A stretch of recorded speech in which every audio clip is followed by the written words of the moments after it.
वंदे वांछित लाभाय चंद्रार्धकृत शेख राम वृषारुणाम शूलधराम शैलपुत्रीम यशस्विनीम। नवरात्रि में दुर्गा पूजा के अवसर पर दुर्गा देवी के 9 रूपों की पूजा उपासना बहुत ही विधि विधान से की जाती है। इन रूपों के पीछे तात्विक अवधारणाओं का परिज्ञान धार्मिक, सांस्कृतिक और सामाजिक विकास के लिए आवश्यक है। आइए जानते हैं मां शैलपुत्री के बारे में। मां दुर्गा को सर्वप्रथम शैलपुत्री के रूप में पूजा जाता है। हिमालय के वहां पुत्री के रूप में जन्म लेने के कारण उनका नामकरण हुआ शैलपुत्री। इनका वाहन वृषभ है, इसलिए यह देवी वृषारुणा के नाम से भी जानी जाती है। इस देवी ने दाएं हाथ में त्रिशूल धारण कर रखा है और बाएं हाथ में कमल सुशोभित है। यही देवी प्रथम दुर्गा है। ये ही सती के नाम से भी जानी जाती हैं। उनकी एक मार्मिक कहानी है। एक बार जब प्रजापति ने यज्ञ किया तो इसमें सारे देवताओं को निमंत्रित किया, भगवान शंकर को नहीं। सती यज्ञ में जाने के लिए विकल हो उठी। शंकर जी ने कहा कि सारे देवताओं को निमंत्रित किया गया है, उन्हें नहीं। ऐसे में वहां जाना उचित नहीं है। सती का प्रबल आग्रह देखकर शंकर जी ने उन्हें यज्ञ में जाने की अनुमति दे दी। सती जब घर पहुंची तो सिर्फ मां ने ही उन्हें स्नेह दिया। बहनों की बातों में व्यंग्य और उपहास के भाव थे। भगवान शंकर के प्रति भी तिरस्कार का भाव है। दक्ष ने भी उनके प्रति अपमानजनक वचन कहे। इससे सती को क्लेश पहुंचा। वे अपने पति का यह अपमान न सह सकीं और योगाग्नि द्वारा अपने को जलाकर भस्म कर लिया। इस दारुण दैख से व्यथित होकर शंकर भगवान ने उस यज्ञ का विध्वंस करा दिया। यही सती अगले जन्म में शैलराज हिमालय की पुत्री के रूप में जन्मी और शैलपुत्री कहलाईं। पार्वती और हेमवती भी इसी देवी के अन्य नाम हैं। शैलपुत्री का विवाह भी भगवान शंकर से हुआ। शैलपुत्री शिवजी की अर्धांगिनी बनी। इनका महत्व और शक्ति अनंत है। ब्रह्मचारिणी मां की नवरात्र पर्व के दूसरे दिन पूजा अर्चना की जाती है। साधक इस दिन अपने मन को मां के चरणों में लगाते हैं। ब्रह्म का अर्थ है तपस्या और चारिणी यानी आचरण करने वाली।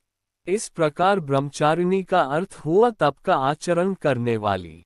इनके दाहिने हाथ में जप की माला एवं बाएं हाथ में कमंडल रहता है। यह जानकारी भविष्य पुराण से ली गई है। दधाना कर पद्मा भयामक्ष माला कमंडलु देवी प्रसीद तु मयि ब्रह्मचारिण्यनुत्तमा। इस दिन साधक कुंडलिनी शक्ति को जागृत करने के लिए भी साधना करते हैं, जिससे उनका जीवन सफल हो सके और अपने सामने आने वाली किसी भी प्रकार की बाधा का सामना आसानी से कर सकें। मां दुर्गा जी का यह दूसरा स्वरूप भक्तों और सिद्धों को अनंत फल देने वाला है। इनकी उपासना से मनुष्य में तप, त्याग, वैराग्य, सदाचार, संयम की वृद्धि होती है। जीवन के कठिन संघर्षों में भी उसका मन कर्तव्य पथ से विचलित नहीं होता।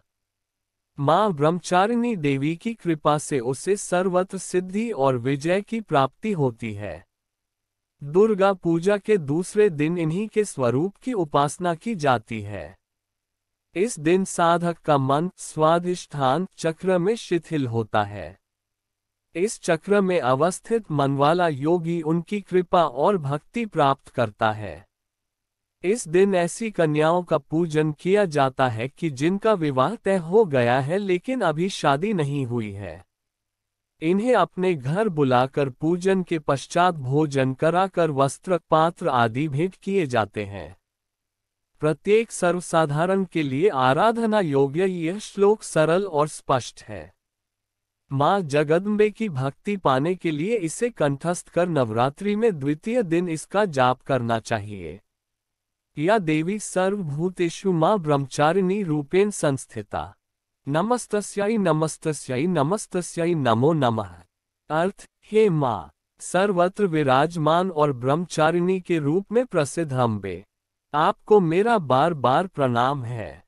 या मैं आपको बारंबार प्रणाम करता हूँ। पिंडज प्रवरा रूढ़ा चंड को पास्त्र केर्युता प्रसादम तनुते मह्यम चंद्र घंटति विश्रुता। माँ दुर्गा की तीसरी शक्ति है चंद्र घंटा। नवरात्रि में तीसरे दिन इसी देवी की पूजा आराधना की जाती है। देवी का यह स्वरूप परम शांतिदायक और कल्याणकारी है। इसीलिए कहा जाता है कि हमें निरंतर उनके पवित्र विग्रह को ध्यान में रखकर साधना करना चाहिए। उनका ध्यान हमारे इहलोक और परलोक दोनों के लिए कल्याणकारी और सद्गति देने वाला है। इस देवी के मस्तक पर घंटे के आकार का आधा चंद्र है। इसीलिए इस देवी को चंद्र घंटा कहा गया है। इनके शरीर का रंग सोने के समान बहुत चमकीला है। इस देवी के 10 हाथ हैं। वे खड्ग और अन्य अस्त्र शस्त्र से विभूषित हैं। सिंह पर सवार इस देवी की मुद्रा युद्ध के लिए उद्धत रहने की है। इसके घंटे सी भयानक ध्वनि से अत्याचारी दानव दैत्य और राक्षस कांपते रहते हैं। नवरात्रि में तीसरे दिन इसी देवी की पूजा का महत्व है। इस देवी की कृपा से साधक को अलौकिक वस्तुओं के दर्शन होते हैं। दिव्य सुगंधियों का अनुभव होता है और कई तरह की ध्वनियां सुनाई देने लगती हैं। इन क्षणों में साधक को बहुत सावधान रहना चाहिए। इस देवी की आराधना से साधक में वीरता और निर्भयता के साथ ही सौम्यता और विनम्रता का विकास होता है। इसलिए हमें चाहिए कि मन, वचन और कर्म के साथ ही काया को विहित विधि विधान के अनुसार परिशुद्ध पवित्र करके चंद्रघंटा के शरणागत होकर उनकी उपासना आराधना करना चाहिए। इससे सारे कष्टों से मुक्त होकर सहज ही परम पद के अधिकारी बन सकते हैं।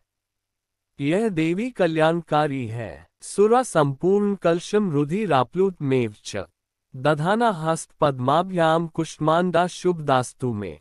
नवरात्रि में चौथे दिन देवी को कुष्मांडा के रूप में पूजा जाता है। अपनी मंद हल्की हंसी के द्वारा अंड यानी ब्रह्मांड को उत्पन्न करने के कारण इस देवी को कुष्मांडा नाम से अभिहित किया गया है।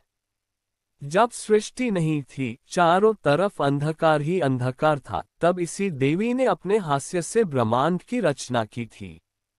इसीलिए इसे सृष्टि की आदि स्वरूपा या आदिशक्ति कहा गया है। इस देवी की 8 भुजाएं हैं, इसलिए अष्टभुजा कहलाई। इनके 7 हाथों में क्रमशः कमंडल, धनुष, बाण, कमल पुष्प, अमृतपूर्ण कलश, चक्र तथा गदा है। 8वें हाथ में सभी सिद्धियों और निधियों को देने वाली जपमाला है। इस देवी का वाहन सिंह है और इन्हें कुम्हरे की बलि प्रिय है। संस्कृति में कुम्हरे को कुष्मांड कहते हैं, इसलिए इस देवी को कुष्मांडा। इस देवी का वास सूर्यमंडल के भीतर लोक में है। सूर्यलोक में रहने की शक्ति क्षमता केवल इन्हीं में है। इसीलिए इनके शरीर की कांति और प्रभा सूर्य की भांति ही दैदीप्यमान है। इनके ही तेज से 10 दिशाएं आलोकित हैं। ब्रह्मांड की सभी वस्तुओं और प्राणियों में इन्हीं का तेज व्याप्त है। अचंचल और पवित्र मन से नवरात्रि के चौथे दिन इस देवी की पूजा आराधना करना चाहिए।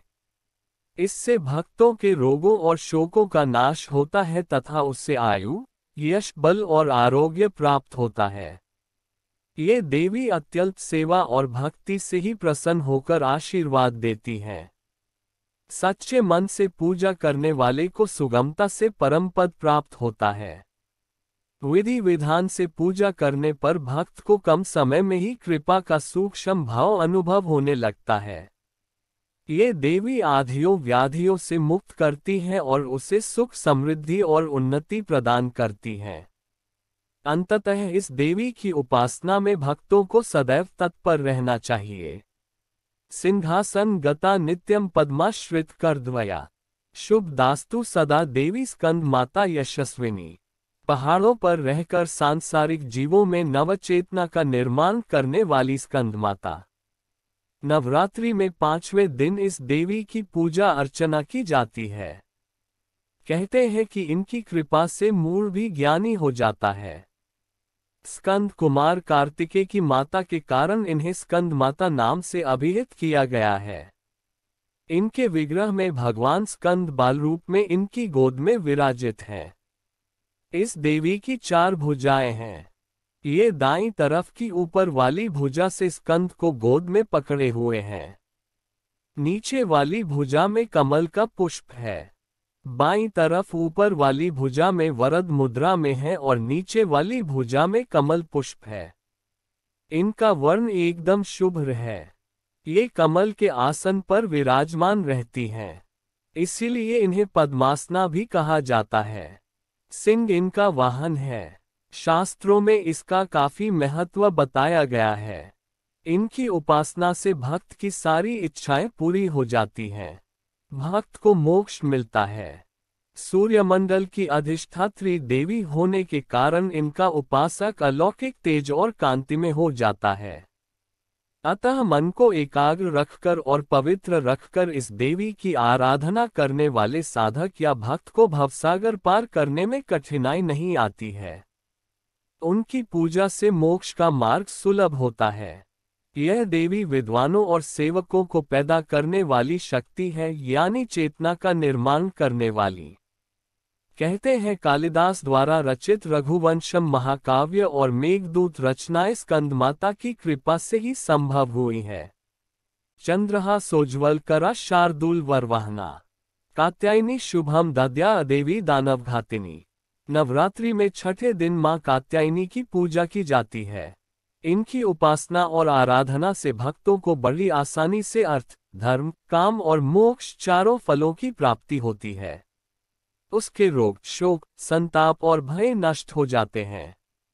जन्मों के समस्त पाप भी नष्ट हो जाते हैं। इस देवी को नवरात्रि में छठे दिन पूजा जाता है।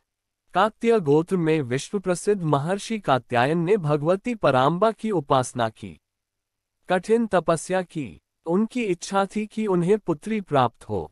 मां भगवती ने उनके घर पुत्री के रूप में जन्म लिया, इसलिए यह देवी कात्यायनी कहलाई। इनका गुण शोध कार्य है, इसलिए इस वैज्ञानिक युग में कात्यायनी का महत्व सर्वाधिक हो जाता है। इनकी कृपा से ही सारे कार्य पूरे जो जाते हैं। ये वैद्यनाथ नामक स्थान पर प्रकट होकर पूजी गईं। मां कात्यायनी अमोघ फलदायिनी है। भगवान कृष्ण को पति रूप में पाने के लिए ब्रज की गोपियों ने इन्हीं की पूजा की थी। यह पूजा कालिंदी यमुना के तट पर की गई थी, इसीलिए ये ब्रजमंडल की अधिष्ठात्री देवी के रूप में प्रतिष्ठित हैं। इनका स्वरूप अत्यंत भव्य और दिव्य है। ये स्वर्ण के समान चमकीली हैं और भास्वर हैं। इनकी 4 भुजाएं हैं। दाईं तरफ का ऊपर वाला हाथ अभय मुद्रा में है तथा नीचे वाला हाथ वर मुद्रा में। मां के बाईं तरफ के ऊपर वाले हाथ में तलवार है व नीचे वाले हाथ में कमल का फूल सुशोभित है।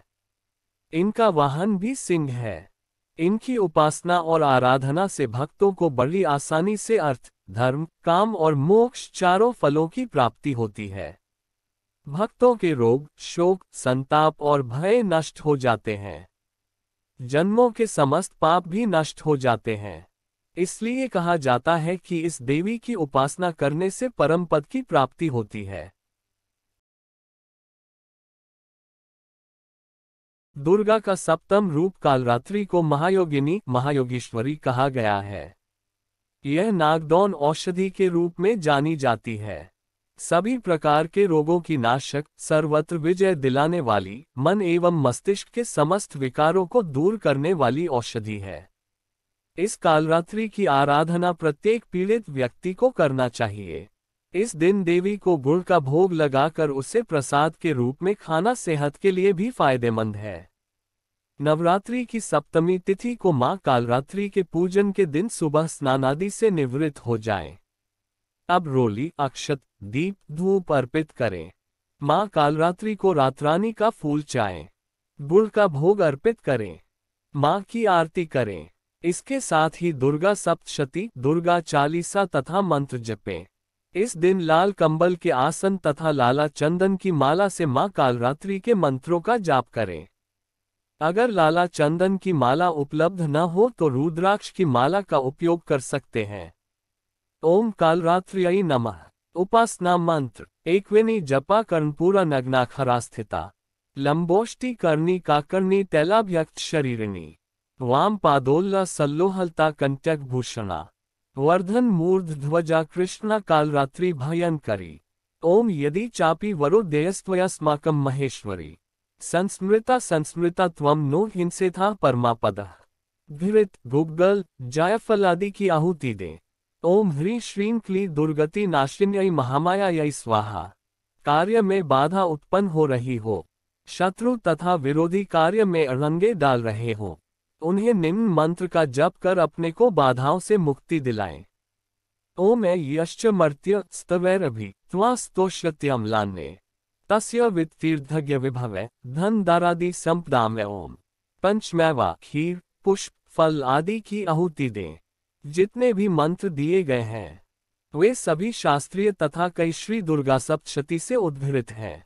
ओम फट शत्रुन साघय घातय। ओम स्वप्न दर्शन के फल शास्त्रों में कई बतलाए गए हैं।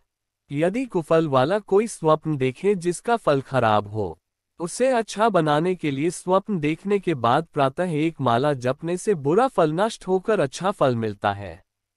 ओम सर्वा प्रश्मन त्रैलोक्यस्या अखिलेश्वरी एवमेव त्वथा कार्य स्मद वैरी विनाशनम नमो सेम एम। ओम होम द्रव्य सरसों काली मिर्च दालचीनी इत्यादि जप का दशांश हवन का, दशांश तर्पण का, दशांश मार्जन का, दशांश ब्राह्मण भोजन तथा कन्या पूजन तथा भोजन कराने से मंत्र सिद्धि होती है। नवरात्रि में देवी माँ के 7वें स्वरूप कालरात्रि माता को गुड़ का भोग प्रिय है। 7वें नवरात्रि पर माँ को गुड़ का नैवेद्य चढ़ाने व उसे ब्राह्मण को दान करने से शोक से मुक्ति मिलती है एवं आकस्मिक आने वाले संकटों से रक्षा भी होती है। श्वेते वृष्य समरूढ़ा श्वेतांबरा धरा शुचि महागौरी शुभम दद्यान महादेव प्रमोदा। या देवी सर्वभूतेषु माँ गौरी रूपेण संस्थिता। नमस्तस्यै नमस्तस्यै नमस्तस्यै नमो नमः। नवरात्र का 8वां दिन माँ दुर्गा के स्वरूप माँ महागौरी को समर्पित माना गया है। नवरात्र की इस अष्टमी तिथि को महाअष्टमी या दुर्गा अष्टमी के नाम से भी जाना जाता है। ऐसे में आइए जानते हैं देवी महागौरी की व्रत कथा। पौराणिक कथा के अनुसार माता पार्वती ने भगवान शिव को अपने पति के रूप में पाने के लिए हजारों वर्षों कड़ी तपस्या की थी। इस दौरान माता पार्वती ने अन्न जल का त्याग कर दिया था, जिसके कारण उनका पूरा शरीर काला पड़ गया था। मां पार्वती के इस कठोर तप को देखकर शिव जी प्रसन्न हुए और उन्हें अपनी पत्नी के रूप में स्वीकार किया। शरीर के काले पड़ जाने के कारण शिव जी ने उन्हें गंगा जल से पवित्र किया, जिसके बाद उनका शरीर फिर से कांतिमय हो गया। इस दौरान उनका वर्ण सफेद हो गया, जिस कारण वह महागौरी कहलाईं। माना जाता है कि देवी महागौरी की पूजा मात्र से भक्तों के सभी पाप नष्ट हो जाते हैं और साधक को अक्षय पुण्य की प्राप्ति होती है। ऐसे में शारदीय नवरात्र पर मां महागौरी की पूजा के दौरान इन मंत्रों का जाप करना विशेष फलदायी होता है। इससे न केवल जीवन में सुख समृद्धि बनी रहती है, बल्कि विवाह संबंधी समस्याओं से भी मुक्ति मिलती है। नवमी तिथि पर साधारणतया माता दुर्गा का पूजन अर्चन हवन किया जाता है, लेकिन इस तिथि की अधिष्ठात्री देवी माता सिद्धिदात्री हैं। सभी सिद्धियों को देने वाली माता कृपालु दयालु तथा भक्त वत्सल हैं। इनका मंत्र इस प्रकार है। ओम सिद्धिदात्र्यै नमः। पूजन अर्चन के पश्चात हवन कुमारी पूजन अर्चन भोजन ब्राह्मण भोजन करवाकर पूर्ण होता है। समस्त स्त्रियों में मातृभाव रखने हेतु मां का मंत्र जपा जाता है, जिससे देवी अत्यंत प्रसन्न होती हैं। भक्त की सभी मनोकामनाएं पूर्ण करती हैं। घृत तिल भोजपत्र होमद्रव्य है। विद्या समस्तास्तव देवी भेदा। स्त्री यह समस्ता सकल जगत्सु त्वयेक्या पूरित मम्बयतत् का ते स्तुति स्तव्य प्रापरोक्ति। स्वर्ग तथा मोक्ष पाने हेतु निम्न मंत्र का जप करें। पत्र पुष्प तिल घृत होम द्रव्य हैं। सर्वभूता यदा देवी स्वर्ग मुक्ति प्रदायिनी त्वस्तुता स्तुत्य का व भवन्तु पर मुक्तयः। भूमि मकान की इच्छा रखने वाले निम्न मंत्र को जपें। साधारण द्रव्य होम के लिए प्रयुक्त करें। गृहीतो ब्रह्मा चक्रे दंष्ट्रो अधृत वसुंधरे वराह रूपिणी शिवे नारायणी नमोस्तुते। संतान प्राप्ति की इच्छा रखने वाले व्यक्ति, स्त्री या पुरुष निम्न मंत्र का जप करें। नंदगोप गृहे जाता यशोदा गर्भ संभवा, ततस्तो नाश यिष्यामि विंध्याचल निवासिनी। घृत व मक्खन से आहुति दें, इच्छा अवश्य पूर्ण होगी। देवी के पूजन, अर्चन, जप इत्यादि में समय का अवश्य ध्यान रखें, अन्यथा कृपा प्राप्त न होगी। नैवेद्य जरूर चढ़ाएं तथा आर्त भाव से प्रार्थना करें। नवदुर्गा के 9 रूप औषधियों के रूप में भी कार्य करते हैं। यह नवरात्रि इसलिए सेहत नवरात्रि के रूप में भी जानी जाती है। आइए जानते हैं 9 दुर्गा के औषधीय स्वरूप के बारे में। नवम सिद्धिदात्री शतावरी दुर्गा का नवम रूप सिद्धिदात्री है, जिसे नारायणी या शतावरी कहते हैं। शतावरी बुद्धि, बल एवं वीर्य के लिए उत्तम औषधि है। रक्त विकार एवं वातपित्त शोध नाशक है। हृदय को बल देने वाली महाऔषधि है। शतावरी का जो मनुष्य नियम पूर्वक सेवन करता है, उसके सभी कष्ट स्वयं ही दूर हो जाते हैं। इससे पीड़ित व्यक्ति को सिद्धिदात्री देवी की आराधना करना चाहिए। इस प्रकार प्रत्येक देवी आयुर्वेद की भाषा में मार्कंडेय पुराण के अनुसार 9 औषधि के रूप में मनुष्य की प्रत्येक बीमारी को ठीक कर रक्त का संचालन उचित एवं साफ कर मनुष्य को स्वस्थ करती है। अतः मनुष्य को इनकी आराधना एवं सेवन करना चाहिए।